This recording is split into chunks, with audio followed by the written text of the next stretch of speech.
New ইয়র্কের Jackson Heights থেকে আপনাদের সঙ্গে আছে আমি খালেদ মহিউদ্দিন। রাজনৈতিক মাঠ উত্তাল হয়েই আছে। নির্বাচন কবে হবে, নির্বাচন জুনে হবে কি ডিসেম্বরে হবে কি এর মাঝখানে হবে, সংস্কার হবে কি হবে না, সেগুলি নিয়ে আলোচনা চলছে। তা নিয়ে কথা বলার জন্য এখন আমাদের সঙ্গে আছেন জাতীয় বিশ্ববিদ্যালয়ের মাননীয় উপাচার্য অধ্যাপক doctor ASM Amanullah. Doctor ASM Amanullah, আপনাকে আমাদের অনুষ্ঠানে স্বাগত জানাই। আপনাকে ধন্যবাদ, আপনি আমাদের সাথে যুক্ত হয়েছেন এবং আমাদেরকে সময় দিয়েছেন। প্রফেসর আমানুল্লাহ, অনেক দিন ধরে আমি আপনাকে চিনি এবং জানি, এবং আপনার একাডেমিক যে অর্জন, পাশাপাশি আপনি যেভাবে বিভিন্ন বিষয়ে আপনি অনেক সময় সরব হয়েছেন, অনেক সময় নেতৃত্ব দিয়েছেন, কিন্তু সরাসরি বিশ্ববিদ্যালয়ের শিক্ষক রাজনীতিতে আপনাকে আমরা খুব বেশি সক্রিয় হতে দেখি নাই। আমাদের প্রথম প্রশ্ন, দেশের সব বিশ্ববিদ্যালয়ে ভিসি সহ সবগুলি পদে আগের রেজিমে যারা ছিলেন, উপাচার্য, প্রক্টর থেকে শুরু করে প্রভোস্ট, তাদের সবাইকেই বিদায় দেওয়া হয়েছে এবং বলা হচ্ছে যে এই নিয়োগগুলি হয়েছে মূলত কোনোটা বিএনপির পছন্দে, কোনোটা জামায়াতের পছন্দে, খুব কমই হয়েছে যেটা আসলে সরকার বাছাই করে নিয়োগ দিয়েছেন। আপনি জাতীয় বিশ্ববিদ্যালয়ের ভাইস চ্যান্সেলর পদে নিয়োগ পেলেন কার পছন্দে? আপনি বিএনপির মনোনীত ভিসি নাকি জামায়াতের মনোনীত ভিসি? স্যার যদি একটু বলেন। আমি কারো মনোনীত ভিসি না। অনেক ধন্যবাদ খালিদ আপনাকে। কারো মনোনীত ভিসি না। আমরা আমাদের যে অর্জন, আমাদের গবেষণা, আমাদের পড়াশোনা এবং আমাদের যে গত আন্দোলন, সেই আন্দোলনের পার্টিসিপেশন, এই সবকিছু কনসিডার করে সরকার হয়তো মনে করেছে যে জাতীয় বিশ্ববিদ্যালয়ের মতো একটা বিশ্ববিদ্যালয়ে তাকে দিলে ভালো হতে পারে। সেই কনসিডারেশন থেকে আমার নামটা হয়তো আসছিল সরকারের কাছে। তবে কোনো পার্টিকুলার কোনো দলীয় ভিত্তিতে, এবং আপনি যদি দেখেন এইবার যারা ভিসি, প্রভিসি এবং ট্রেজারার মনোনয়ন পেয়েছে, আমি ক্যাটেগরিক্যালি এখনই আপনাকে 20টা বিশ্ববিদ্যালয়ের ভাইস চ্যান্সেলরের নাম বলতে পারবো, যাদের পাবলিকেশন, যাদের সাইটেশন, যাদের হাই ইন্ডেক্স জার্নালের সাইটেশন এবং যাদের পড়াশোনা, বিদেশে পড়াশোনা, সবকিছু মিলিয়ে this is one of the best choice ছিল আপনার। এই যে আর পলিটিক্যাল এফিলিয়েশন তো কিছু প্লাস মাইনাস করে প্রত্যেকটা মানুষেরই থাকবে, কারো একটু কম, কারো একটু বেশি, হয়তো সেটা একদম যে উধাও হয়ে যাবে রাষ্ট্র এবং সমাজ থেকে, সেটা তো ভাবার কোনো কারণ নাই। তবে যেভাবে আগে আপনার একটা পলিটিক্যাল কনসিডারেশনে যাইছে তাই ভাবে যে অ্যাপয়েন্টমেন্ট গুলো হয়েছে গত 15-16 বছর থেকে, সেই জায়গাটাতে একটা ব্যত্যয় ঘটেছে। সেই জায়গাটা হয়তো এবারে অ্যাপয়েন্টমেন্ট নাই। দলীয় মনোনয়নের ভিত্তিতে না ঘটলেও এই অ্যাপয়েন্টমেন্টটা কি ঘটেছে এই কারণে যে এই সরকারকে অনেকেই বলে থাকেন যে এটি একটি এনজিও ঘনিষ্ঠ সরকার, কেউ কেউ এই সরকারকে নানা রকম গ্রামীণ ব্যাংক এবং এনজিও, এই দুইটাকে একসাথে করে এনজিও গ্রাম সরকারও কেউ কেউ বলছেন। সেক্ষেত্রে আপনার এনজিও সংশ্লিষ্ট দেশি বিদেশি আন্তর্জাতিক, সেইটা কি একটু প্রভাব বিস্তার করেছে আপনার? আমার ব্যক্তিগতভাবে আমি আন্তর্জাতিক সংস্থাগুলোর সাথে কাজ করি, দেশীয় সংস্থাগুলোর সাথেও কাজ করি, মিনিস্ট্রি অফ প্ল্যানিং এর সাথে কাজ করি গত 2-3 দশক ধরে। সেটা ওনারা সিভি চেয়েছেন, সিভিতে হয়তো দেখেছেন, সিভিতে হয়তো কনসিডারেশনে সেটা হলো থাকতে পারে। তবে প্রধানত যে উদ্দেশ্যটা ছিল সেটা হলো যে বাহিরের শিক্ষা নিয়ে বাহিরের অনেক বিশ্ববিদ্যালয়ের সাথে যেহেতু আমি কাজ করেছি, অস্ট্রেলিয়াতে, চায়নাতে এবং বিভিন্ন দেশের সাথে কাজ করেছি, এবং বাংলাদেশ সরকারের সাথে অনেকগুলো কাজ আছে আমার শিক্ষা নিয়ে, সেহেতু তারা মনে করেছেন যে দেশের সর্ববৃহৎ পাবলিক বিশ্ববিদ্যালয় এবং বিশ্বের দ্বিতীয় বৃহত্তম পাবলিক বিশ্ববিদ্যালয়, হ্যাভিং 4 মিলিয়ন স্টুডেন্টস এবং অ্যারাউন্ড 2500 অ্যাফিলিয়েটেড কলেজেস, এই সবগুলো মিলিয়ে মনে করেছেন যে এখানে যে একটা টোটাল ডিস্টোপিয়া, এটা একটা টোটাল ডিস্টোপিয়া ছিল, একদম chaotic একটা সিচুয়েশন ছিল। সেই জায়গাটাতে হয়তো ওনারা মনে করেছেন যে ওকে দিলে হয়তো একটু ভালো করতে পারবে, সেটাই হয়তো কনসিডারেশনে ছিল। তবে certainly it was not a political decision. Okay, politically না। প্রফেসর, আপনি অটোপাসের বিরুদ্ধে একটা কঠোর অবস্থান নিয়েছেন, এমনকি আপনি সেখানে যখন আন্দোলনরত শিক্ষার্থীরা তারা আন্দোলন করছিল, আপনি আপনার নিরাপদ অবস্থান থেকে বেরিয়ে এসে তাদের মুখোমুখি হয়েছেন। তা এমনকি ফেসবুকে স্ট্যাটাস, মানে আপনি দু একটা হয়তো আঘাতও আপনাকে সইতে হয়েছে এবং ফেসবুক স্ট্যাটাসে আপনি বলেছেন যে আমাকে যতই আঘাত করুক তোমরা হামলা করেছো, আমাকে আহত করেছো, আরও যা ইচ্ছা করতে পারো করো, অটোপাস আমরা দিব না, চোখের সামনে একটা জাতির শিক্ষা ব্যবস্থাকে ধ্বংস হতে আমরা দিব না। দেশের উচ্চশিক্ষার 70% নিয়ন্ত্রণকারী একটি জাতীয় প্রতিষ্ঠান কোনো অবস্থাতেই অটোপাস দিতে পারে না। কিন্তু স্যার, আপনার তো শিক্ষার্থীদের দাবিও আপনার আসলে শুনতে হচ্ছে বা শুনতে হবে মনে হয়। সেইটা হচ্ছে যে 3 বছরের কোর্সে এটাতে 6-7 বছর লেগে যাচ্ছে, তারপরে গত বছর সরকার পতনের আন্দোলন, বন্যা, নানাভাবে সময় আরও বেড়ে গেছে। আপনি জানেন স্যার যে এই জাতীয় বিশ্ববিদ্যালয়ে যারা পড়াশোনা করছেন তাদের পেশাগত জীবনে ঢুকার একটা তাড়া থাকে, তাদের পড়ালেখারও একটা জায়গা থাকে যে মানে ব্যয়বহুল পড়ালেখা, তারা আর কত বছর এটা করতে পারবে। জুলাই আন্দোলনের কারণে গত বছর যদি এইচএসসিতে অটোপাস দেওয়া হয় তখন সচিবালয়ের শিক্ষার্থীরা ঢুকে সেই দাবি আদায় করতে পেরেছে। আপনি কেন স্যার একটা ডিগ্রির বেলায় আপনি কেন এত কঠোর অবস্থান নিচ্ছেন? না, আমি আসলে বেসিক্যালি আমি কিন্তু কঠোর অবস্থানে যাইনি। আমি শুধু যে জিনিসটা এনশিওর করতে চেয়েছি যে কোন ধরনের মব জাস্টিস এবং মব ভায়োলেন্সের কারণে একটা ইনস্টিটিউশন, মব ভায়োলেন্সের কাছে একটা ইনস্টিটিউশন আত্মসমর্পণ করতে পারে না। এটা তো একটা ইনস্টিটিউশন, এবং আমরা তাদেরকে আমাদের সাধ্যমতো যা যা দরকার, আপনি দেখবেন যে এই যে বিএ পাস পরীক্ষাতে 59% পাস করেছিল, কিন্তু আমরা তাদেরকে সর্বোচ্চ যতটুকু পর্যন্ত গ্রেস দেওয়া যায়, যেহেতু করোনা ছিল, যেহেতু তাদের নেতৃত্বে একটা গণ অভ্যুত্থান সংগঠিত হয়েছে, যেহেতু জাতীয় বিশ্ববিদ্যালয়ের বিভিন্ন ধরনের সমস্যা ছিল, খাতা পুনঃমূল্যায়নের ব্যবস্থা ছিল না, পুনঃনিরীক্ষণের ব্যবস্থা ছিল, আমরা পুনঃমূল্যায়নের ব্যবস্থা করেছি। প্রশ্নের মানও আস্তে আস্তে উন্নত হচ্ছে, এবং এই গত পরীক্ষাতেই প্রশ্নের মান উন্নত হয়েছে, এবং সেটা নিয়ে বিভিন্ন ধরনের ফেসবুকিং হয়েছে, বিভিন্ন ধরনের সেরকম একটা অবস্থার ভিতরে সর্বোচ্চ গ্রেস দিয়েও কিন্তু এটা প্রায় 69% হয়েছে। বিএ পাস পরীক্ষাতে 69% ছেলে মেয়ে পাস করেছে। তো আমাদের পক্ষ থেকে যা যা করার দরকার আমরা তো তা করলাম, এবং আমরা আমি 7-8 মাস দায়িত্ব নেওয়ার পরে এখন পর্যন্ত প্রায় 25 লক্ষর উপরে শিক্ষার্থীদের পরীক্ষা নিয়েছি, এবং এক একটা পরীক্ষাতে 5-7 লক্ষ, এক একটা পরীক্ষায় 5-7 লক্ষ শিক্ষার্থী পরীক্ষা দেয়, এবং সারা দেশব্যাপী সেই পরীক্ষাগুলো হয়।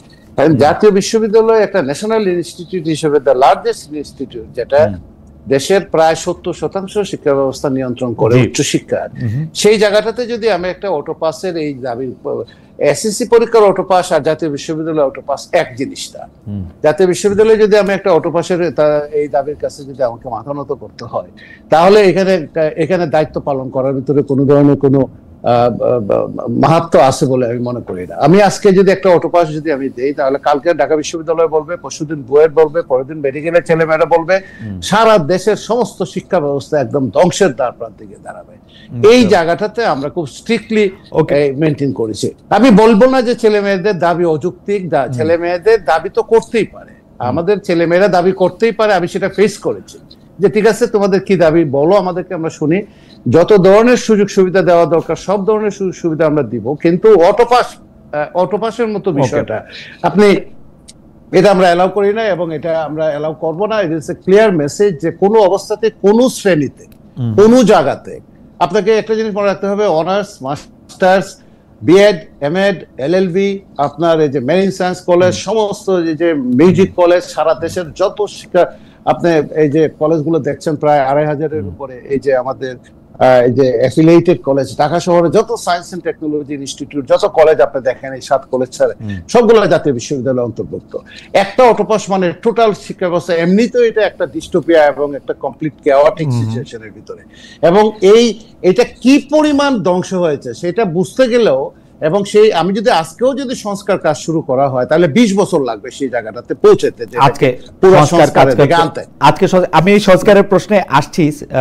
প্রফেসর, আপনি যদি আমাকে একটু বলতেন যে আমাদের একজন শিক্ষক, উনি একটি নামী কলেজের শিক্ষক, নামটি আমি প্রকাশ করছি না, উনি বলছেন আপনার কাছে প্রশ্ন স্যার, ভাইবা মানে পরীক্ষা মানে পাস অথবা ফেল, ভাইবা, টার্ম পেপার বা ইনকোর্স পরীক্ষায় ফেল মার্ক দেওয়ার অপশন রাখা প্রয়োজন। জাতীয় বিশ্ববিদ্যালয়ের ভিসি স্যারের কাছে জানতে চাচ্ছি, তিনি এসব ক্ষেত্রে পাস বা ফেল যে কোনো মার্ক সার্ভারে এন্ট্রি দেওয়ার ব্যবস্থা রাখবেন কিনা। প্রাতিষ্ঠানিকভাবে জাতীয় বিশ্ববিদ্যালয়ের প্রশাসন অটোপাস দিচ্ছেন আর দোষ দিচ্ছেন অন্যদের, এটা দ্বিচারিতা।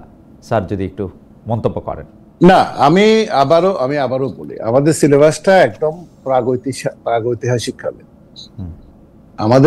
আমাদের যে সিলেবাস, সেই সিলেবাসটাকে আমরা রিভাইজ করতে যাচ্ছি। এটা একটা পুরাতন সিলেবাস। সেই সিলেবাস দিয়ে ফোর্থ ইন্ডাস্ট্রিয়াল রিভলিউশন তো দূরের কথা, ফার্স্ট ইন্ডাস্ট্রিয়াল রিভলিউশন অ্যাড্রেস করার মতো সিলেবাস এটা না। এই সিলেবাসটাকে আমরা রিভাইজ করতে যাচ্ছি এবং সেই সিলেবাসটাকে সেখানে আমরা একটা বিভিন্ন ধরনের টেকনিক্যাল কোর্স ইন্ট্রোডিউস করতে যাচ্ছি। একই সঙ্গে আমরা সেই জায়গাটাতে আমরা আইসিটি এবং ইংরেজি ম্যান্ডেটরি করে একটা সফট স্কিল আমরা বাচ্চাদেরকে দিতে যাচ্ছি। এবং কলেজগুলোতে আমরা এক ধরনের ক্যারিয়ার ক্লাবও করতে যাচ্ছি জাতীয় বিশ্ববিদ্যালয়ের ছেলে মেয়েদের জন্য। এখন আপনি আসেন এই যে এক্সাম ম্যানেজমেন্টের জায়গাটাতে আপনি ইনকোর্স নিয়ে অনেকটাই প্রহসন হচ্ছে জাতীয় বিশ্ববিদ্যালয়ে। সেই প্রহসন থেকে বের হয়ে আসার জন্য আমাকে কোনো একটা জায়গাকে যদি আপনাকে ঠিক করতে হয়, তাহলে লেটস অ্যাকনলেজ দ্য প্রবলেম। আমাদের প্রবলেমটা কোন জায়গাটাতে আছে সেটা যদি আমরা সবাই মিলে জাতিগতভাবে অ্যাকনলেজ করতে পারি, তাহলে আপনি এটা প্রবলেমটা আপনি সলভ করতে পারবেন। তো একটা প্রবলেম আছে এই যে এক্সাম ম্যানেজমেন্ট নিয়ে এবং ইনকোর্স নিয়ে, অ্যাসাইনমেন্ট নিয়ে। পরীক্ষার্থীদেরকে আমরা একটা সিঙ্গেল এক্সামিনার, আপনি অনার্স মাস্টার্স পাস করে চলে যাচ্ছে সিঙ্গেল এক্সামিনার দিয়ে, সেই জায়গাগুলোতে কোনো পুনর্মূল্যায়নের ব্যবস্থা ছিল না। সেই জায়গাগুলোতে আমরা হাত দিয়েছি এবং উনি যে প্রশ্নটা আমাদেরকে করেছেন সেই জায়গাটাতে আমরা হাত দিয়েছি। এখন থেকে আমাদেরকে ইনকোর্সের খাতা জাতীয় বিশ্ববিদ্যালয়ের গাজীপুর ক্যাম্পাসে পাঠাতে হবে। আগে ইনকোর্সের খাতা পাঠাতে হতো না, এখন আমরা ইনকোর্সের খাতা চেক করে দেখবো যে মার্কস কি রকম দেওয়া হয়েছে। আমাদের কাছে যে সমস্ত ইনফরমেশন আছে সেই সমস্ত ইনফরমেশন আমি এখানে মানে মানে মানে মানে একটা প্রতিষ্ঠানের প্রধান হিসেবে আমি সমস্ত কথা আমি এখানে বলতে পারছি না। মানে শিক্ষিত লোক হিসেবে আমাদের প্রতি যে মানুষের যে একটা মানে শ্রদ্ধাবোধ আছে, সেই শ্রদ্ধাবোধ পর্যন্ত চলে যাবে যদি সমস্ত কথা বলা হয়। তো এই জায়গাটাতে আমরা কারেকশন করার চেষ্টা করছি।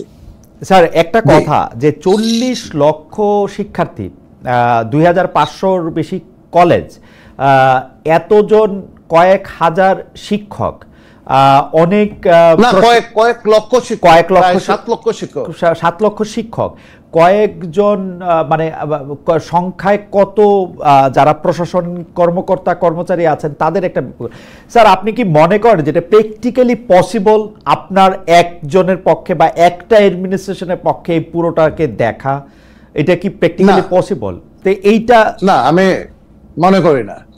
তাহলে এটা কেন আপনার মানে কারণ হচ্ছে যে আমাদের দর্শক যারাই আসছেন সেখানে তারা আপনার প্রতি শ্রদ্ধা রেখেই বলছেন যে আপনি সেশন জেট কি করে কমাবেন, 3 বছরের কোর্স কিভাবে 6-7 বছরে শেষ হবে, কোয়ালিটি অফ এডুকেশন যেটা নিয়ে আপনি আসলে প্রশ্ন তুলেছেন সেটাতে আমরা পরে আসছি। কিন্তু এই এত বড় একটা বিশাল জিনিস কেন একটা প্রতিষ্ঠানের মধ্যে করতে হবে? এটা আপনি আন্তর্জাতিকভাবে এই শিক্ষা নিয়ে নানা ধরনের গবেষণা থেকে শুরু করে ইমপ্লিমেন্টেশনের কাজেও আপনি পৃথিবীর নানা দেশের সঙ্গে ছিলেন, এটা এরকম কেন? মানে কার? আমি আবারও বলি যে জাতীয় বিশ্ববিদ্যালয় 1992 সালে যখন প্রতিষ্ঠিত হয় তখন এটা সংবিধিটা তৈরি করেন ওই যে প্রফেসর মুজাফফর আহমেদ, ঢাকা বিশ্ববিদ্যালয়ের অর্থনীতি বিভাগের যে প্রফেসর ছিলেন। এটা মূল যে টার্গেটটা ছিল যে বাংলাদেশের সমস্ত কলেজগুলোকে একটা অ্যাপেক্স বডির আন্ডারে এনে সেটাকে করা, সেইভাবে জিনিসটা দাঁড়ায় নাই। The basic model of national university, যে একজন সিঙ্গেল বিশ্ববিদ্যালয়ে একজন ভাইস চ্যান্সেলর থাকবে এবং 2জন প্রভাইস চ্যান্সেলর থাকবে, একজন প্রভাইস চ্যান্সেলর, এর মধ্যে তো একজন প্রভাইস চ্যান্সেলর ছিল কোনো সময়। তাদের দ্বারা এই সমস্ত জিনিসগুলোকে আপনার নিয়ন্ত্রণ করা হবে। এই মডেলটাই রং আমাকে যদি বলেন। এবং জাতীয় বিশ্ববিদ্যালয়ের ভাইস চ্যান্সেলরের যে ক্ষমতা, সেই ক্ষমতাটা একদম অ্যাবসলিউটলি আপনার একদম নিরঙ্কুশ ক্ষমতার অধিকারী, সেটাও কিন্তু সেই আইডিয়াটাও কিন্তু রং। জাতীয় বিশ্ববিদ্যালয়ের আমি নিজে being a vice chancellor of the national university, আমি নিজে অ্যাকনলেজ করি যে ভাইস চ্যান্সেলরের যে পাওয়ার যেটা আছে সেই পাওয়ার গুলাকে আস্তে আস্তে ডিসেন্ট্রালাইজ করে দেওয়া দরকার। এবং আমাদের যে আঞ্চলিক কেন্দ্র আছে 8টা, এবং আমরা আরো আঞ্চলিক কেন্দ্র বাড়াচ্ছি। আমরা কুমিল্লাতে একটা আঞ্চলিক কেন্দ্র করতে যাচ্ছি, আমরা ময়মনসিংহ একটা আঞ্চলিক কেন্দ্র করতে যাচ্ছি, আমরা ইতিমধ্যে ঝিনাইদহে একটা আঞ্চলিক কেন্দ্র করতে যাচ্ছি। তো এইভাবে সমস্ত 64টা জেলার ভিতরে যদি অর্ধেক জেলাগুলোতে, মানে 2টা জেলা মিলিয়ে একটা আঞ্চলিক কেন্দ্র যদি হয়, এবং সেই আঞ্চলিক কেন্দ্রগুলোকে যদি আমরা ন্যাশনাল ইউনিভার্সিটি হাব হিসেবে গড়ে তুলতে পারি, সেখানে যথেষ্ট রিসোর্স এবং জনবল যদি দিয়ে সেটাকে ডিসেন্ট্রালাইজ করতে পারি, তাহলে কিছুটা রক্ষা। তবে the very basic model of national university, যে 40 লক্ষ শিক্ষার্থী, এইটা ইট ডাজন্ট মিন এনিথিং। এইভাবে হয়তো একটা বিশ্ববিদ্যালয় আছে ভারতে আপনার 60-70 লক্ষ শিক্ষার্থীকে নিয়ে, কিন্তু তাদের মডেলটা কিন্তু ডিসেন্ট্রালাইজ, যার জন্য একটা বিশ্ববিদ্যালয়ের উপাচার্য হিসেবে জয়েন করার পরে, আজকে আমাদের এক শিক্ষক লিখলেন যে উপাচার্য হিসেবে জয়েন করার পরে আমার মতো যে চ্যালেঞ্জগুলো আমি মোকাবেলা করলাম গত 8 মাসে, পৃথিবীর কোথাও কোনো উপাচার্য বিশ্ববিদ্যালয়ে জয়েন করার পরে এত চ্যালেঞ্জ মোকাবেলা করেছে কিনা, সেটা একটা বিরাট ব্যাপার। তো আমরা চ্যালেঞ্জ একটার পর একটা মোকাবেলা করে যাচ্ছি, কেউ বিরক্ত হচ্ছেন, কেউ খুশি হচ্ছেন। স্যার, আমি যে জিনিসটা দেখি যে এই সরকার ক্ষমতা আসার পর অনেক বিষয় সংস্কার কমিশন করেছে, অনেকগুলি বিষয় নিয়ে অনেক সংস্কারের কথা বলছে, কিন্তু জাতীয় বিশ্ববিদ্যালয়ের মতো এরকম একটা গুরুত্বপূর্ণ জায়গায় এবং শিক্ষার যেসব জায়গাগুলিতে আসলে সংস্কার হওয়া সত্যিকারের প্রয়োজন, সেসব ক্ষেত্রে না আছে রাজনৈতিক সরকারগুলির ইচ্ছা, না আছে এই অন্তর্বর্তীকালীন সরকারের সদিচ্ছা, না এটা হচ্ছে কারো ডিমান্ডের মধ্যে এটা আসতেছে। এইটার কারণ কি বলে স্যার আপনি মনে করেন? যে ছাত্রদেরকে আমরা শুধু সময় সময়ে ব্যবহার করব এবং তাদেরকে দিয়ে আমার কায়েমি স্বার্থগুলি আমি পালন করব, এবং দরকার হলে প্রফেসর ইউনূস যেরকম বলেন যে ছাত্রদের মাধ্যমে একটা নিয়োগের চেয়ার পায় সেখানে বসে থাকবো, মানে শিক্ষা ব্যবস্থার কি না, কারো মধ্যে তো কোনো উদ্বেগ দেখি না, কারো কোনো আলোচনার মধ্যে এই জায়গাটার মধ্যে মানে প্রায়োরিটি কোনো আমি বিভিন্ন ফোরামে এই কথাটা বলেছি, শিক্ষা, স্বাস্থ্য, এই জায়গাগুলোতে স্থায়ী সংস্কার কমিশন দরকার। এই যে এতগুলা শিক্ষা কমিশন হলো, একটা শিক্ষা কমিশনের এই যে রূপরেখা কিন্তু বাস্তবায়িত হয়, সেই পদ্ধতিগত শিক্ষা কমিশন বাস্তবায়িত হয় নাই। এখন আপনি একটা দেশে 8-9 ধরনের শিক্ষা ব্যবস্থা চলছে, একটা স্থায়ী শিক্ষা কমিশন আমাদের এখানে গঠন করা দরকার, এবং এটার জন্য আমি খুব সরবভাবে কাজ করেছি। কিন্তু অত্যন্ত দুঃখজনক ব্যাপার হলো যে আমাদের একটা শিক্ষা কমিশন বা স্বাস্থ্যের জন্য একটা, এই যে দুইটা খাতের ভিতরে একটা টোটাল ডিস্টোপিয়া এবং একটা টোটাল আপনার অরাজক অবস্থা, এমন কোন জায়গা নাই যেখানে আপনার এই জায়গাগুলোতে আপনার এই যে বিভিন্ন ধরনের বিভিন্ন জাতের আপনার এই যে দুর্নীতি বলেন, গুড গভর্নেন্স তো বলতে কিছু নাই। এই জায়গাগুলোকে জন্য একটা শক্ত কমিশনকরণ করার দরকার ছিল। আমি মনে করি এখনো সময় পার হয়ে যায়নি, এখনো সরকারের হাতে সামনে অনেক দিন আছে, এখনো ইচ্ছা করলে শিক্ষা, স্বাস্থ্য এগুলা নিয়ে। কারণ আপনাকে একটা কথা বলি, আপনার মনে আছে নিশ্চয়ই যে প্রফেসর ওয়াহিদুল হক 1994-এ ইউএনডিপিতে কিন্তু বলেছিলেন যে একটা হিউম্যান ডেভেলপমেন্ট ইন্ডেক্স তৈরি করেছিলেন, যে আমাদের মতো পোস্ট কলোনিয়াল দেশগুলোতে ডেভেলপমেন্টের একটাই পথ, সেটা হলো সেই দেশের শিক্ষা এবং স্বাস্থ্যতে বিনিয়োগ করা। আজকে যদি আপনি 1 টাকা বিনিয়োগ করেন শিক্ষায়, তাহলে 300 গুণ ফিরে আসবে 2 জেনারেশন পরে। এবং আপনি একটা খেয়াল করে দেখেন, সেই মডেলটা আমরা ফলো করলাম না, কিন্তু সেই মডেলটা ঠিকই কিন্তু মালয়েশিয়া ফলো করলো, অথবা ধরেন তারও আগে একই ধরনের মডেল ছিল সিঙ্গাপুরে, লি কুয়ান সেটা ফলো করলো, একই ধরনের মডেল চায়না ফলো করলো, একই ধরনের মডেল ইভেন ইরান ফলো। যে বিশ্ববিদ্যালয়ে, ঢাকা বিশ্ববিদ্যালয়ে আমরা পড়াশোনা করার সময়, ইভেন আপনি নিজেও দেখেছেন, ইরানিয়ান ছেলেমেয়েরা এসে ঢাকা বিশ্ববিদ্যালয়ে পড়াশোনা করে, মিশরের ছেলেমেয়েরা এসে পড়াশোনা করে, আপনার সৌদি আরবের ছেলেমেয়েরা এসে পড়াশোনা করে, আপনার মালয়েশিয়ান ছেলেমেয়েরা এসে পড়াশোনা করে। সেখান থেকে তারা আসতো আমাদেরকে, নিশ্চয়ই এখানে পড়াশোনার মানটা ভালো ছিল। আর আজকে আমরা সেই সমস্ত দেশগুলোতে যাচ্ছি অনেকটা আপনার এই যে মিসকিনের মতো, আমাদের চাকরি দাও, এই দাও, ওই দাও। এবং আপনি একটা জিনিস খেয়াল করে দেখেন, শুধুমাত্র শিক্ষা এবং স্বাস্থ্যে বিনিয়োগ করে আজকে 1971-এর পরে, মুক্তিযুদ্ধের আগে এবং পরে, বাংলাদেশের এবং এই যে দেশগুলোর নাম বললাম, মালয়েশিয়া, সিঙ্গাপুর, চায়না, ইরান, এই সমস্ত দেশগুলার প্রায় অলমোস্ট জিডিপি কাছাকাছি, প্রায় কত, প্রায় 400 গড়ে সবারই। আজকে সিঙ্গাপুরে 50,000 প্লাস, আজকে চায়না একটা সুপার পাওয়ার, আজকে ইরান অ্যাটমিক শক্তিধর রাষ্ট্র, আজকে আমরা মালয়েশিয়াতে যাই, থাইল্যান্ডে যাই, স্যার আপনি যে কথাগুলি বলছেন সেই কথাগুলি আসলে মানে আপনি যে নতুন বলছেন বা আপনি যে একমাত্র নতুন বলছেন তা না, বহুদিন ধরে এটা বলা হচ্ছে, বহুদিন ধরে এটা বলা হচ্ছে, কিন্তু কেউই এটার মধ্যে মনোযোগ দিতেছে না। স্যার আমি যদি একটা গড়ে একটা এরকম প্রশ্ন করি যে 40 লাখ যে শিক্ষার্থী আছেন, যাদেরকে আপনি স্যার গ্র্যাজুয়েশন ডিগ্রি দিচ্ছেন, তারপর হচ্ছে পোস্ট গ্র্যাজুয়েশন ডিগ্রি দিচ্ছেন, তাদের আসলে লক্ষ্য বা উদ্দেশ্য কি? তাদের সামনে আসলে কি আছে? মানে একটা কারো আছে যে একটা সরকারি চাকরি পাবে, কারো তাদের সামনে একটাই লক্ষ্য, একটা চাকরি পাওয়া। কোনো অবস্থাতে এটা এই এই সিস্টেমটা, আমরা যে সিস্টেমে চলছি এখন এই মুহূর্তে, এই সিস্টেমে কোনো অবস্থাতে একজন প্রকৃত মানুষ হিসেবে গড়ে তোলা, একজন জ্ঞানী মানুষ হিসেবে গড়ে তোলা, একটু অ্যানালিটিক্যাল ব্রেইন তৈরি করা, একটু প্রচন্ড পরিশ্রম করে, জাতীয় বিশ্ববিদ্যালয়ের শিক্ষকরা প্রচন্ড পরিশ্রম করে, কোনো বেনিফিট হয়তো সেভাবে দিতে পারে না। আমাদের অনেক ছেলে মেয়ে আছে তারা প্রচুর পরিশ্রম করে, এবং জাতীয় বিশ্ববিদ্যালয় এত মানে আন্ডারমাইনও করা হবে না, কারণ জাতীয় বিশ্ববিদ্যালয় গত বিসিএস এর ৩য় স্থান দখল করেছে, এবং জাতীয় বিশ্ববিদ্যালয়ের অধীনে শতবর্ষব্যাপী কলেজ আছে প্রায় ১ ডজনের মতো। আপনি যদি দেখেন আমাদের মডেল কলেজগুলা, যেমন আপনার রাজশাহী কলেজ, আপনার পাবনা এডওয়ার্ড কলেজ, আপনার এই যে এই Comilla Victoria college, Sylhet MC college, Brajamohan college, Chittagong college, এই যে কলেজগুলো আপনার বড় বড় কলেজগুলো, বা ঢাকাতে আমাদের যে সমস্ত বড় বড় কলেজগুলো আছে, সেই কলেজগুলোতে আমরা একটা সংখ্যক ছেলে মেয়ে পাচ্ছি, কিছু সংখ্যক ছেলে মেয়ে পাচ্ছি যারা বিসিএস এ ভালো করছে, যারা ব্যাংক, বিমা, ইন্স্যুরেন্সে, আপনার ন্যাশনাল ইউনিভার্সিটি, আপনি যে কোনো ব্যাংকে ঢুকেন দেখবেন 60% ছেলে মেয়ে ন্যাশনাল ইউনিভার্সিটি গ্রাজুয়েটস।